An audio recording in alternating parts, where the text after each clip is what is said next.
오늘 아침을 여는 말씀은 호세아서 11장 1절에서 4절까지 말씀입니다.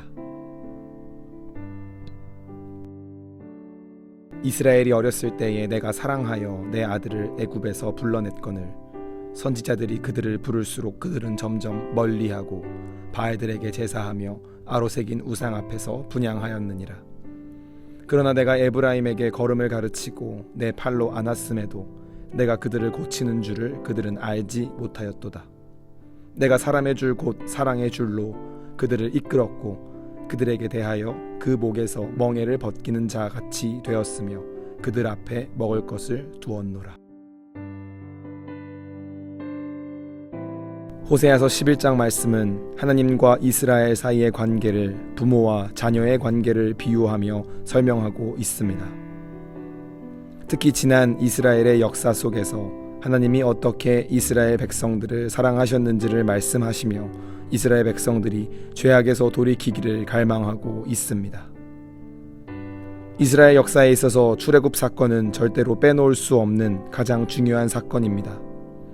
오늘 하나님께서는 호세아 선지자를 통하여 애굽에서 이스라엘 백성들을 꺼내실 때 어떠한 행동을 하셨는지를 총 6가지 순서를 통해 말씀하십니다. 첫 번째로 이스라엘이 어렸을 때 그들을 사랑하셨다고 합니다. 여기서 이야기하는 어렸을 때를 원어적으로 보면 유아기나 소년기의 어린이를 뜻하는 것과 동시에 아직 경험이 적고 도움이 필요한 아이를 의미합니다. 즉 이 말씀은 그들이 아직 하나님을 어떻게 섬겨야 하는지 경험이 없을 때에 그들에게 먼저 다가가셔서 그들을 사랑하셨다고 말하는 것입니다. 두 번째로 그들을 애굽에서 불러내셨다고 말합니다. 애굽이라는 거대한 나라 속에서 이스라엘 백성들을 사랑한다는 이유 하나만으로 모든 위험과 무모로부터 그들을 지키시며 불러내셨습니다. 그러나 그렇게 행동하신 하나님과는 반대로 이스라엘 백성들은 점점 하나님을 멀리하였고 심지어 우상을 섬기기까지 합니다. 그런데 하나님은 이러한 상황 속에서도 다음 행동을 이어가십니다. 세 번째로 그럼에도 불구하고 그들에게 걸음을 가르치셨다고 합니다.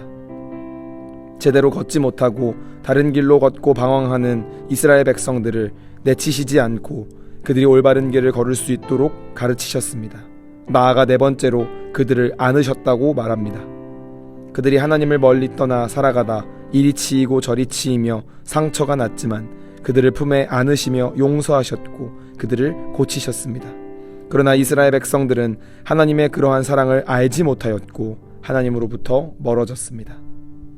하지만 다섯 번째로 하나님은 그러한 이스라엘의 패역한 걸음을 끝까지 참으시고 사랑의 줄로 이끌었다고 말하십니다.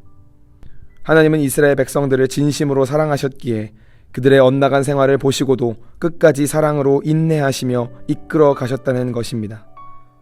그리고 마지막으로 그들 앞에 젖과 꿀이 흐르는 가나안 땅이라는 약속의 땅을 주시며 그들에게 먹을 것을 주셨다고 말합니다. 물론 이러한 사랑에도 불구하고 이후에도 이스라엘 백성들은 애굽으로 돌아가기를 원했고 계속된 제약 속에 살았습니다. 하지만 하나님은 그들을 끝내 포기하지 않으셨습니다. 그들에게 징계를 내리시기도 하지만 그 안에는 하나님께로 돌아오기를 원하는 사랑의 마음을 기초로 모든 행동을 하십니다. 이것이 하나님이 이스라엘 백성들을 사랑하신 방법이고 앞으로도 사랑하실 방법이라는 것을 호세아 선지자를 통해 전달하는 것입니다. 오늘 말씀을 통해 중요한 사실을 깨달아야 하겠습니다. 하나님께서 패역한 삶을 이어나가고 있는 이스라엘 백성들에게 요구한 것은 지금까지 하나님이 그들을 어떻게 이끌어 오셨는지를 기억하라는 것이었습니다. 그들의 역사의식을 다시 일깨우시는 것입니다. 이스라엘이 위기에 처해 있을 때마다 하나님이 이스라엘 백성들에게 요구하신 것은 그들의 역사의식을 일깨우는 것이었습니다. 이처럼 성도는 항상 우리의 삶을 돌아볼 줄 아는 믿음과 지혜가 필요하겠습니다. 우리의 삶을 지금까지 누가 이끌어 주셨는지, 이 생명을 누가 우리에게 허락하셨는지를 돌아보며 기억하는 것이 성도가 지녀야 할 신앙의 모습입니다. 앞만 보고 달려가기보다 늘 뒤를 돌아보며 지금까지 인도하신 에베네셀 하나님의 은혜를 생각하는 모두가 되기를 소망합니다. 또한 하나님이 패역한 이스라엘 백성들을 끝까지 사랑하셨듯이 우리 또한 끝까지 사랑하신다는 사실을 깨달아야 하겠습니다. 주의할 것은 하나님은 절대로 우리를 버리시지 않으니 우리가 마음대로 살아야겠다는 어리석고 야근 생각이 아니라, 그러니 우리 또한 우리의 주관자 되시는 하나님께로 돌아가자는 신앙의 결단과 하나님과 멀어지지 않아야 하겠다는 신앙의 자세가 필요한 줄로 믿습니다. 이 사실을 항상 인지하며 바르게 하나님을 섬기는 모두가 되기를 소망합니다. 오늘 하루를 살아가시면서 또 새해를 시작하시면서 우리를 지금까지 이끌어주신 하나님의 은혜를 기억하고 우리를 변함없이 사랑하실 하나님의 계획에 감사하며 우리의 인생을 주님이 보시기에 기쁜 모습으로 경영해 나가는 모든 성도님들이 되시길 소망합니다.